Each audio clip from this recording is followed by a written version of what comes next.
दोस्तों, अगर आप इंडिया के मैप पर उंगली रखें और किसी भी बड़े इंफ्रास्ट्रक्चर प्रोजेक्ट को ढूंढें तो वहां आपको एक नाम जरूर मिलेगा। L Larsen and Toubro. India की न्यूक्लियर सबमरीन अरिहंत किसने बनाई? एल ने।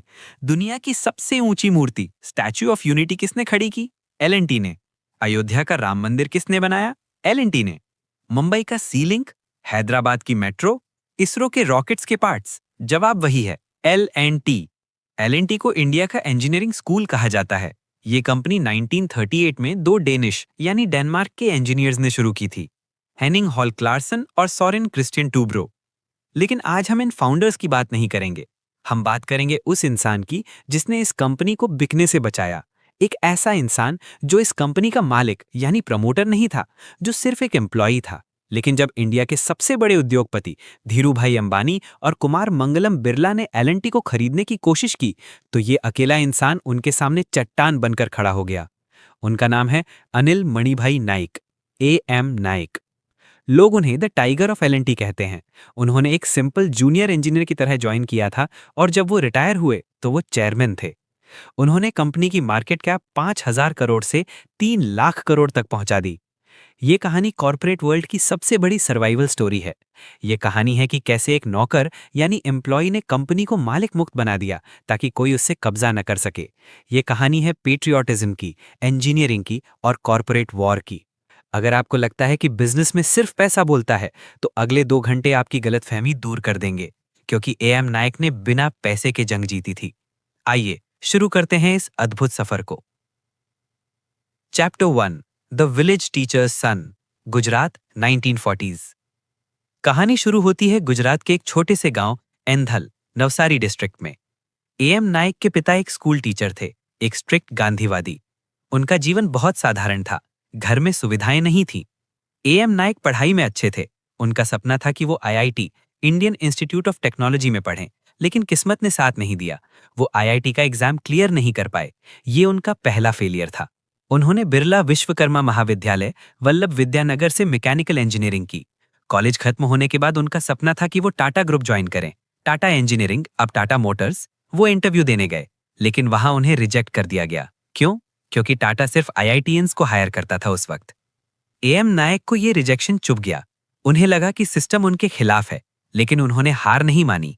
उन्होंने एक छोटी कंपनी नेस्टलर बॉयलर्स में काम शुरू किया, लेकिन उनकी नजर L&T पर थी। 1965 में उन्होंने L&T में अप्लाई किया।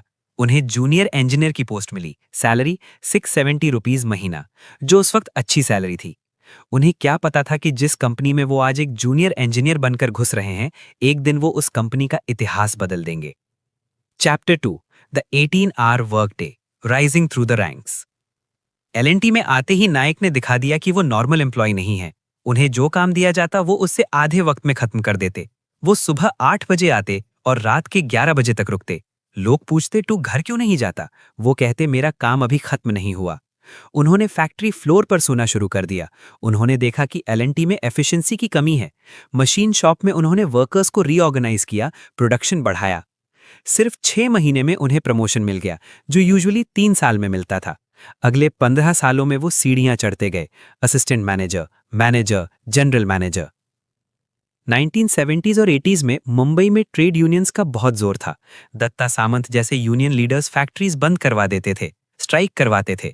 L&T में भी यूनियन स्ट्रांग थी, मैनेजमेंट डरता था, लेकिन नायक नहीं डरे। उन्होंने वर्कर्स से सीधा रिश्ता बनाया। वो वर्कर्स के साथ बैठकर खाना खाते, उनकी भाषा में बात करते। उन्होंने वर्कर्स को समझाया, अगर कंपनी प्रॉफिट करेगी तभी तुम्हें बोनस मिलेगा, हड़ताल करके तुम अपना ही नुकसान कर रहे हो। उन्होंने L&T के मैन्युफैक्चरिंग प्लांट्स को 0 स्ट्राइक जोन बना दिया। मैनेजमेंट ने देखा कि ये आदमी सिर्फ इंजीनियर नहीं है, ये लीडर है। Chapter 3, the Ambani threat, the first red 1980s। अब कहानी में एंट्री होती है इंडिया के सबसे बड़े बिजनेसमैन की, धीरूभाई अंबानी, रिलायंस इंडस्ट्रीज। 1980s में रिलायंस बहुत तेजी से बढ़ रहा था। उन्हें अपने पेट्रोकेमिकल प्लांट्स बनाने के लिए बड़ी इंजीनियरिंग कंपनी की जरूरत थी। उन्होंने L&T को देखा। L&T के पास बेस्ट इंजीनियर्स थे, बेस्ट मशीन्स थी। धीरूभाई अंबानी ने सोचा, क्यों ना मैं L&T को ही खरीद लूं। रिलायंस ने ओपन मार्केट से L&T के शेयर्स खरीदने शुरू कर दिए। देखते ही देखते रिलायंस L&T का सबसे बड़ा शेयर होल्डर बन गया, करीब 18.5%। धीरूभाई अंबानी L&T के चेयरमैन बन गए। उनके बेटे मुकेश अंबानी और अनिल अंबानी बोर्ड पर आ गए। एल&टी के पुराने मैनेजर्स और इंजीनियर्स डर गए। उन्हें लगा कि अब एल&टी सिर्फ रिलायंस का कंस्ट्रक्शन डिपार्टमेंट बनकर रह जाएगा। एल&टी की आज़ादी खत्म हो जाएगी। एएम नायक उस वक्त जनरल मैनेजर थे। वो बहुत दुखी थे, लेकिन वो कुछ कर नहीं सकते थे। अंबानी मालिक थे। फिर किस्मत ने पलटा खाया। 1989-90 में सरकार बदली।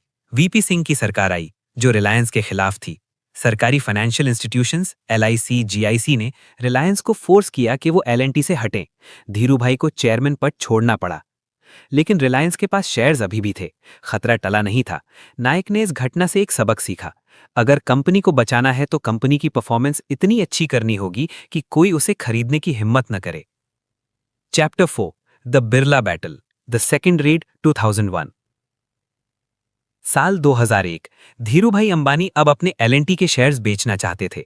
उन्होंने वो शेयर्स कुमार मंगलम बिरला, आदित्य बिरला ग्रुप को बेच दिए, बिना एल&टी मैनेजमेंट को बताए।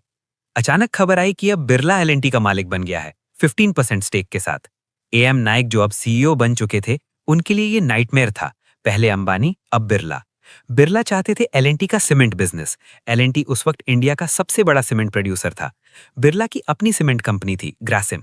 बिरला चाहते थे कि वो एल&टी को कंट्रोल करें। एएम नायक ने कहा, ओवर माई डेड बॉडी। उन्होंने कहा, एल&टी एक नेशनल एसेट है।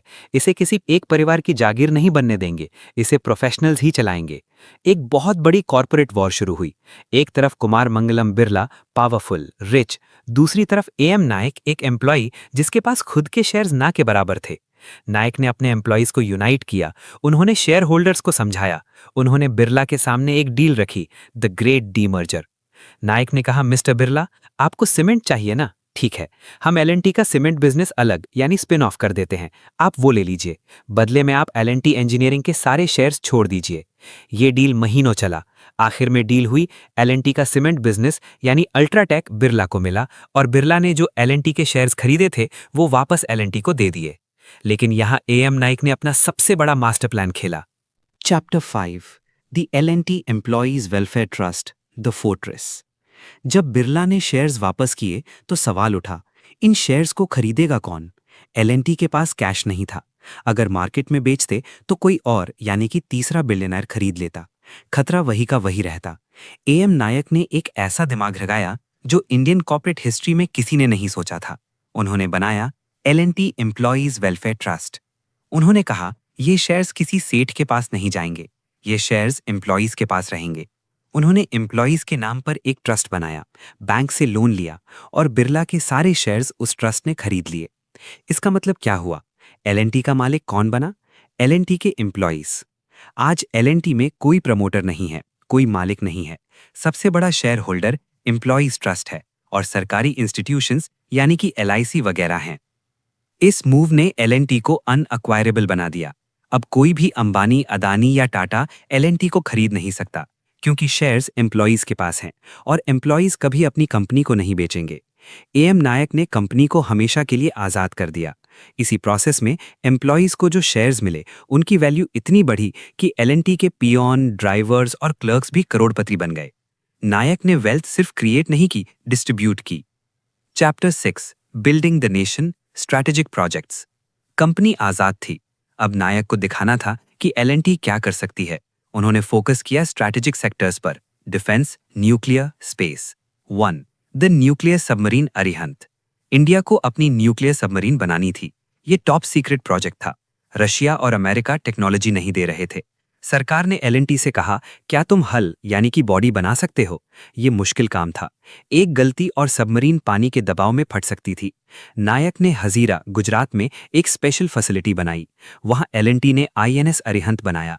जब सबमरीन लॉन्च हुई तो पीएम मनमोहन सिंह ने एएम नायक की पीठ थपथपाई। 2, द मिसाइल सिस्टम्स। एल&टी ने आकाश, ब्रह्मोस और अग्नि मिसाइल्स के लॉन्चर्स और सिस्टम्स बनाए। उन्होंने K9 वज्रा यानी कि टैंक बनाया इंडियन आर्मी के लिए। 3, statue of unity. Narendra Modi, तब सीएम, का सपना था सरदार पटेल की दुनिया की सबसे बड़ी मूर्ति बनाने का। चैलेंज 182 मीटर हाई, हवा का दबाव, भूकंप प्रूफ। चाइनीज कंपनी सस्ते में बनाने को तैयार थी, लेकिन नायक ने कहा, सरदार पटेल की मूर्ति मेड इन चाइना नहीं हो सकती।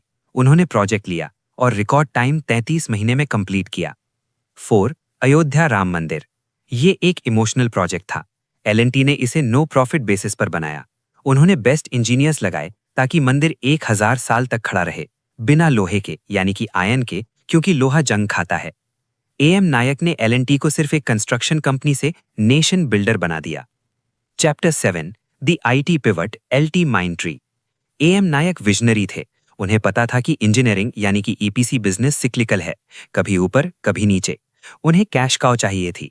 उन्होंने देखा कि इन्फोसिस और विप्रो सॉफ्टवेयर से कितना पैसा कमा रहे हैं। उन्होंने L&T के अंदर एक छोटी सी डिवीजन शुरू की थी, LTIT इन्फोटेक। उन्होंने इसे बड़ा किया, फिर उन्होंने L&T टेक्नोलॉजी सर्विसेज यानी कि LTTS बनाया। लेकिन उन्हें और स्केल चाहिए था। 2019 में उन्होंने वो किया जो उनके साथ 20 साल पहले हुआ था, होस्टाइल टेकओवर। उन्होंने एक आईटी कंपनी माइंडट्री को खरीदने का फैसला किया। माइंडट्री के फाउंडर्स सुब्रोटो बागची वगैरह बेचना नहीं चाहते थे। वो रोए। उन्होंने मीडिया में कहा, डोंट किल द ट्री।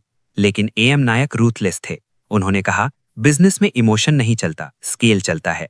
उन्होंने वीजी सिद्धार्था यानी कि कैफे कॉफी डे वाले, जो सुसाइड से पहले डेट में थे, उनसे उनके शेयर्स खरीदे और फिर ओपन ऑफर देकर माइंडट्री को टेक ओवर कर लिया। बाद में उन्होंने LTIT और माइंडट्री को मर्ज कर दिया, बना LT माइंडट्री। आज ये इंडिया की 6th सबसे बड़ी आईटी कंपनी है।